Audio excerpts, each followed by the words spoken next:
If you're new to this channel, take a moment before we begin. Hit the subscribe button, leave a like, and stay with me until the end of this story, not because you're about to hear some unbelievable story filled with shocking twists or dramatic scenes. This isn't that kind of story. What you're about to hear is much quieter, and sometimes, the quietest stories are the ones that hurt the most. Every like, every share, and every new subscriber helps me continue telling stories about ordinary people facing difficult emotions. Stories about families that look perfectly normal from the outside, while something inside them is slowly falling apart, because not every family breaks after one huge argument. Sometimes, love disappears little by little. Sometimes, people stop talking long before they stop caring. And sometimes, we make choices we once promised ourselves we would never make because our emotions become stronger than our judgment. My name is Alicia Andrade. And even now, telling this story isn't easy. Not because anything shocking happened,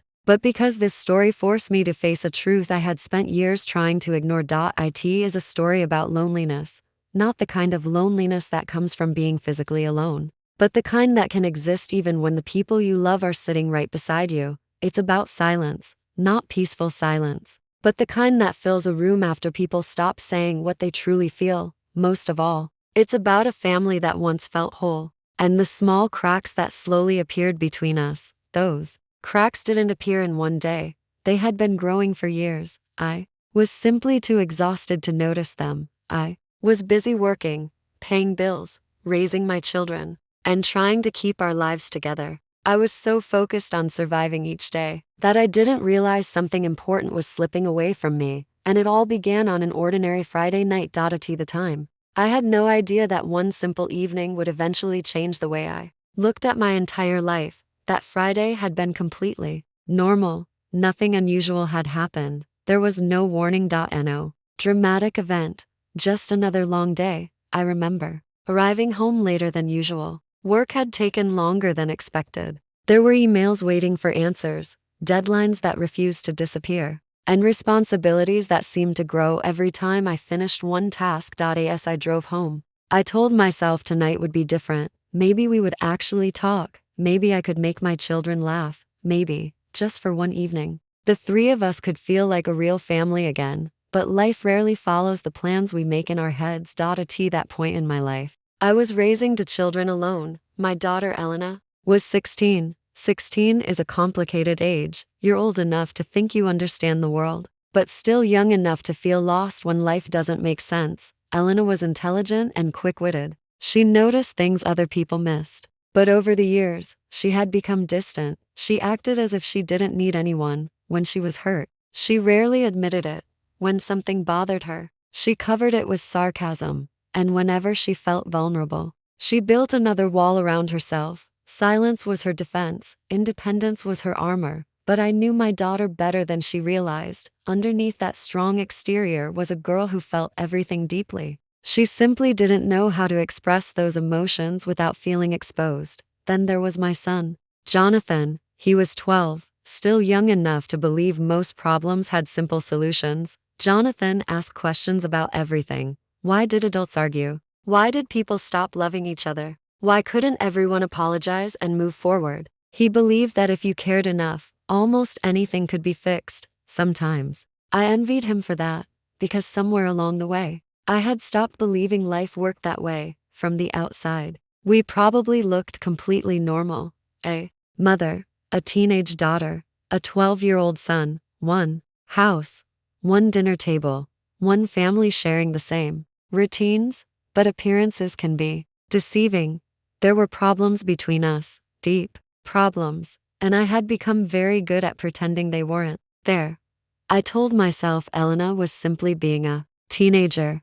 I told myself Jonathan was going through a phase. I told myself I was just tired. But the truth was much harder. None of us felt connected anymore. We were together physically, but emotionally, we were living separate lives. That Friday evening made it impossible to ignore. The three of us sat around the dinner table, but it didn't feel like a family dinner. Elena stared at her plate. Jonathan moved his food around with his fork. I tried to start conversations. I asked questions.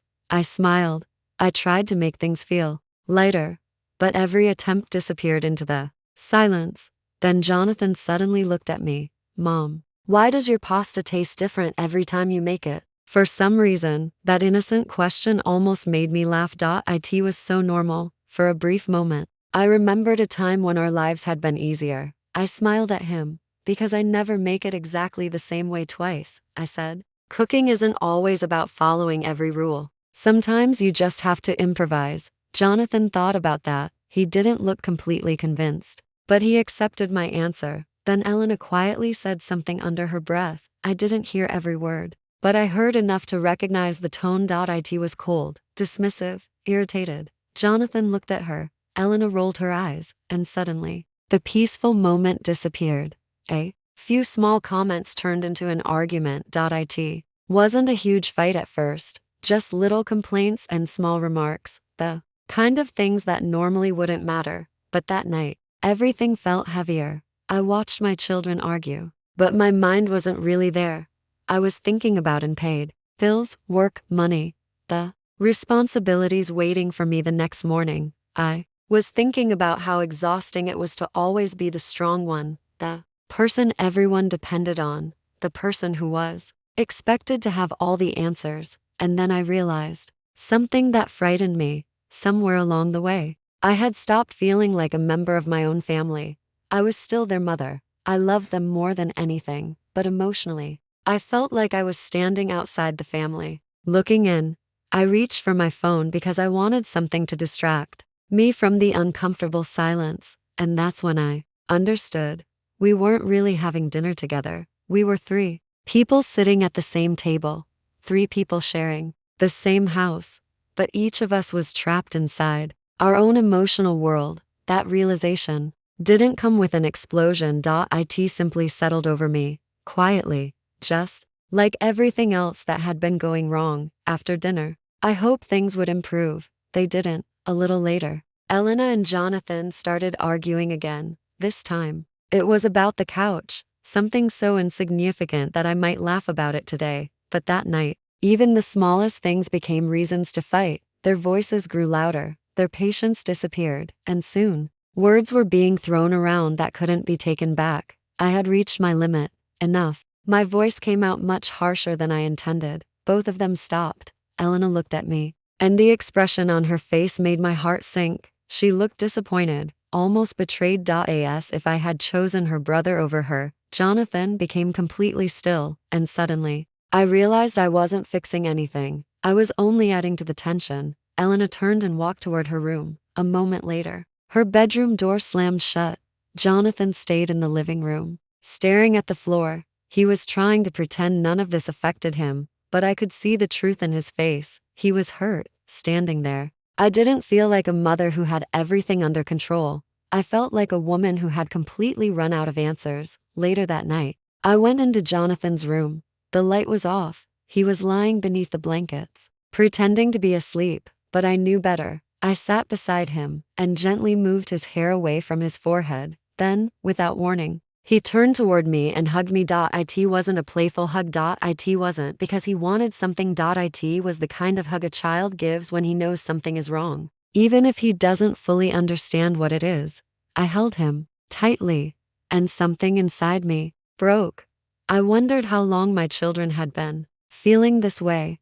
How many things had they noticed that I had been too distracted to see? After Jonathan finally fell asleep, I quietly left his room and walked into the kitchen. The house was dark and still, but there was nothing comforting about the silence. It felt heavy. I could hear the clock ticking, and paid bills covered part of the counter. A drink I had poured earlier remained untouched. Everything around me seemed to reflect the life I had been trying desperately to hold together. For the first time that night, I stopped running from my feelings. I admitted how tired I really was. I was exhausted, lonely, afraid, and carrying regrets I didn't know how to talk about. My thoughts returned to my marriage. My divorce.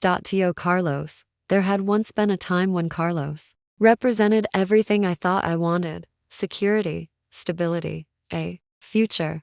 I believed I could trust him completely. I thought we were building a life that would last. but people don't always remain the people we first fall in love with. Sometimes they change, and sometimes the truth is that they were showing us who they really were, one piece at a time. When our marriage fell apart, I had to rebuild my entire life. I learned how to stand on my own, how to raise my children, how to make decisions without someone beside me. I told everyone, including myself, that I had moved on, that I was healed. But sitting alone in that kitchen, I finally understood something. Healing doesn't mean the past disappears. It doesn't mean the scars are gone. Sometimes healing simply means learning how to live with